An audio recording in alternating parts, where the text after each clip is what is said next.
Well, a few months back, we drove down to Florida from Colorado to fish all over the state. We started off in Tampa, caught a lot of inshore species like, sea trout, snappers, stuff like that. We love to eat saltwater fish, so we were cooking them up any opportunity we had. Then later on in the trip, we drove up north, met some family outside of Jacksonville and Amelia Island. We fished right there from their rental house, and we also did this fishing charter.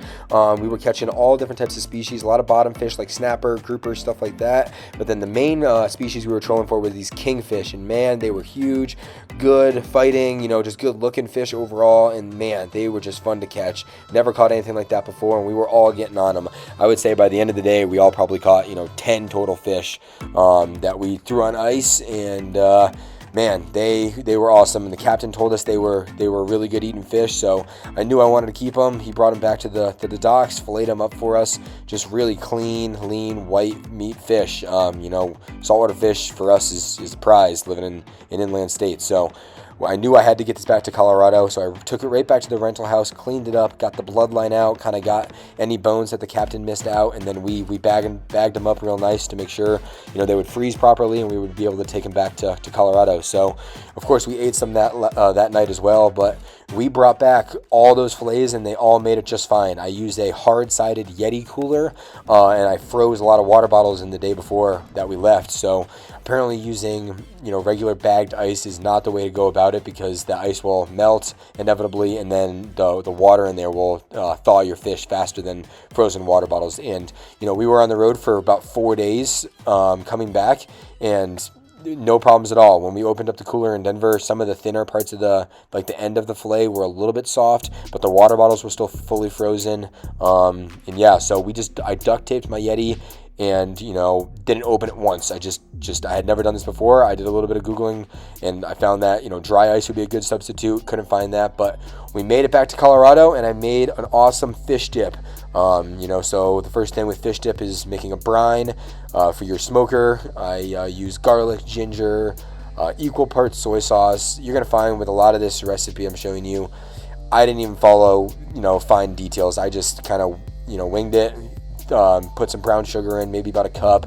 I would say equal parts soy sauce to water for your wet brine, and then maybe a cup of brown sugar. You could put in like orange peels. I put some garlic, some black pepper. Really just have fun with it. Do whatever you think. And then I bring it to a boil to make everything mix together. Get the sugar all dissolved and everything. I don't add any salt because the soy sauce is so salty, but if you don't want a teriyaki and you want like a different type of brine, add salt. But I don't add any salt just because the soy sauce salt levels. But let that brine overnight, and then the next day, started up the smoker.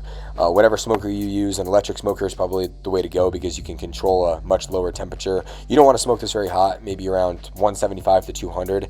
And charcoal is a bit harder, especially I don't have a cooling pan or anything in there, so mine got a little hot at first, but it all works out in the end. But I totally loaded it up. However you smoke your fish or dehydrate your fish, hell, you could even do this in the oven at a really low temperature. It wouldn't get that smoky flavor, but you could throw like liquid smoke on, and that would be fine. So those are smoking away. We're going to make the actual dip itself, and again, really whatever you like to use in your daily cooking, whatever flavors you like, go with it. I like celery for the crunch. I'm a big fan of spicy foods, so I throw in pretty much a whole jalapeno in with the celery, and those will both give it a good crunch. And then for the dip itself, again, personal preference, I just use full fat cream cheese and then mayonnaise. I go pretty heavy with the mayonnaise compared to the cream cheese because I like it like extra whipped and fluffy. If you like it a bit more harder and firm, use more cream cheese and less mayonnaise. Capers, it's a must. Throw some of the caper juice in too. Some yellow mustard, season it, of course, black pepper. I didn't put a ton of salt in just because the fish was going to be pretty salty, but Worcestershire sauce is a must for me. I put a lot of that in there, and then of course some dill, whatever seasonings you like. You could go with some cayenne pepper, parsley, whatever you think. Fish is coming along nicely here. It's drying out. That's the main thing. You just want it nice and dry so it lasts longer and flakes really good when you put it in the dip. So took it off, and the rest speaks for itself. Like super whipped. I put a lot of liquid ingredients like Worcestershire and the mustard, mayonnaise, a lot more liquid to balance out the thickness of the cream cheese.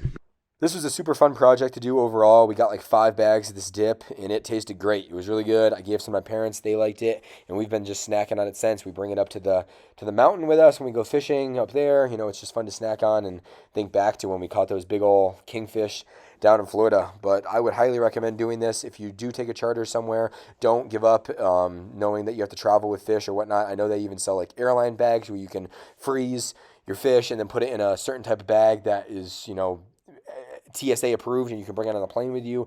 Yeti coolers work great if you're cross countrying, but don't give up on your fish, because really it's worth it to bring it back. And you know, we still have some of the dip in the freezer, and I have a couple fillets left that we can make tacos out of still. You know, they're perfectly frozen with no air in the bag, so I'm sure they'll still taste great. So yeah, thanks for watching. I'll link those videos in the description, and we'll see you next time.